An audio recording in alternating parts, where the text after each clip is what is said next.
Olá pessoal, aqui é o professor Kleber. Vamos a mais um vídeo, né, sobre a equação do segundo grau. Vamos trabalhar algumas definições relacionadas a delta e a concavidade da parábola, né? Então a gente já viu que delta ele pode acontecer em três situações. Então as três situações relacionadas a delta quando delta é maior do que zero, né? Então, quando eu tenho um delta maior do que zero, o que acontece? Há duas raízes reais e distintas. Então, por definição, x1 é diferente de x2, não é isso? x1 diferente de x2. Então, eu tenho duas raízes reais e distintas. Quando o delta ele é igual a zero, aí eu sei que x1 é igual ao meu x2. E quando o delta é menor do que zero, aí que não existe, né, raiz em R, né? Não existe raiz real, certo? Então essas são as três situações que acontecem para delta, né? Aí o problema diz, determine o valor de P, né? De P a fim de que as raízes da função aí dada, x ao quadrado menos 2x, mais P admita duas raízes reais iguais. Então ele quer que sejam duas raízes reais e iguais. Então, para isso acontecer, o meu delta tem que ser igual ao quê? Igual a zero. Então, a gente vai fazer o mesmo processo. Primeira coisa aqui é tirar o valor, no caso de A, não é isso? De B e de C. Então, olhando para a função que é A vale 1, B vale menos 2 e C é igual a P, né? Com isso, eu consigo tirar o meu valor de quem? De delta. O que é que diz a fórmula? Delta é igual a B ao quadrado, menos 4, vezes o valor de A, vezes o valor de C. Então, delta vai ser B ao quadrado. O que é B ao quadrado? Menos 2. Então, delta é igual a menos 2 ao quadrado, menos 4 vezes A, que é 1, e C é o valor de B, né? Então, delta é igual a 4 menos 4p, não é isso? Só que ele quer que admita duas raízes reais iguais. Então, o que é que eu vou fazer com isso? Vou igualar esse delta daqui igual a zero. Então, eu vou ter o quê? 4 menos 4p igual a zero, né? Jogando o 4p para o outro lado, não é isso? A operação inversa. Então, muda o sinal. Então, vai ficar 4 igual a 4p. Negativo passa a positivo. Inverso da operação multiplicação é a minha divisão. Tranquilo? Então eu tenho... Vou permutar tudo aqui, ó, que a gente tem o hábito sempre de olhar a função do lado esquerdo. Então eu tenho 4p igual a 4. Quando eu faço isso, precisa mudar o sinal? Não, porque eu não estou deslocando um membro, eu apenas estou invertendo toda a função. Então quando eu faço o inverso disso, eu não preciso mudar o sinal. Mas quando eu mudo o membro, apenas como eu fiz aqui, ó, aí sim eu tenho que fazer a operação inversa, certo? Aí como é que vai ficar? Fazendo aqui, eu vou ter que P, não é isso? É igual a 4 dividido por 4. Então, P é igual a 1. Então, esse daqui é meu valor, né? De P para que isso seja verdade. Tranquilo? Então vamos a um outro exemplo, né?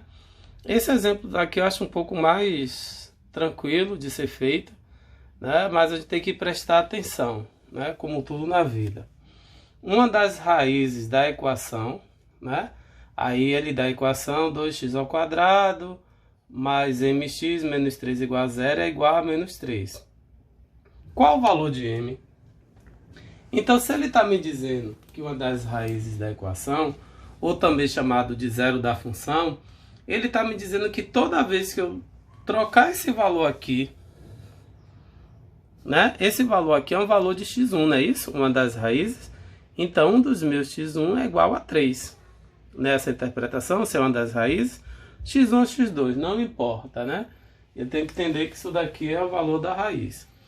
Eu vou chegar, né? 3 não, menos 3. Aonde tiver x na função, eu vou substituir, né? Então, minha função é essa daqui, que é 2x ao quadrado menos mx menos 3 igual a 0. Então, aonde tiver x, eu vou substituir. Então, vai ficar 2 vezes menos 3, né, que é a minha raiz ao quadrado, mais m vezes menos 3 igual a 0. Isso daqui são os valores de x substituído, né, na função. Fazendo aqui primeira potência, vai ficar o que? 2 vezes 9, é isso? 3 ao quadrado, 9. Expoente par, o resultado sempre será o que? Positivo. Mais vezes menos dá menos 3m, né? Menos 3 igual a 0. Aí já deixa de ser uma equação do segundo grau para ser do primeiro, né? Porque é o expoente do m aqui. Então, fazendo aqui, 2 vezes 9 dá 18, menos 3m, não é isso? Menos 3 igual a 0. Aí eu posso subtrair aqui, eu vou ter o que? 18 menos 3 dá 15. Não posso fazer a operação porque aqui é, né, é a parte algébrica, então só posso fazer termos iguais com termos iguais. Então, eu vou subtrair aqui 18 menos 3. Então, eu tenho 15 menos 3m igual a 0. Jogando 15 para o outro lado, né? O que é que acontece? A operação inversa. Então, vou ter... Fala aí, senhores. Menos 3m igual a menos 15. Vou multiplicar toda a função aqui por menos 1, para que vocês observem uma coisa da outra, né? Eu poderia trazer aqui e depois inverter as duas, né? Mas eu estou te mostrando aqui os artifícios matemáticos para que a gente, né, comece a desvendar um pouquinho aí a matemática. Então, quando eu multiplico por menos 1, o que acontece? Toda função ela muda o sinal. O que é negativo fica positivo e o que é positivo fica negativo. Mas por que eu faço isso? Porque esse primeiro termo aqui, ó, que tem a variável, ele não pode dar negativo, né? Então, vai ficar o quê? 3m igual a menos 15? Não, mais 15, né? Recapitulando, né? O valor de m pode ser negativo, mas o valor dele, ele não pode ser negativo. O m, ele será um número positivo, mas o valor dele pode ser sim negativo. Aqui, eu tenho que m vai ser igual a 15 dividido por 3.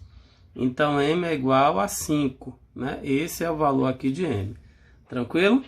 Esse m aqui poderia dar um valor negativo? Pode. Mas aqui na frente dele, aqui, ó, eu não posso ter um sinal negativo. Se eu tivesse, eu teria que fazer o quê?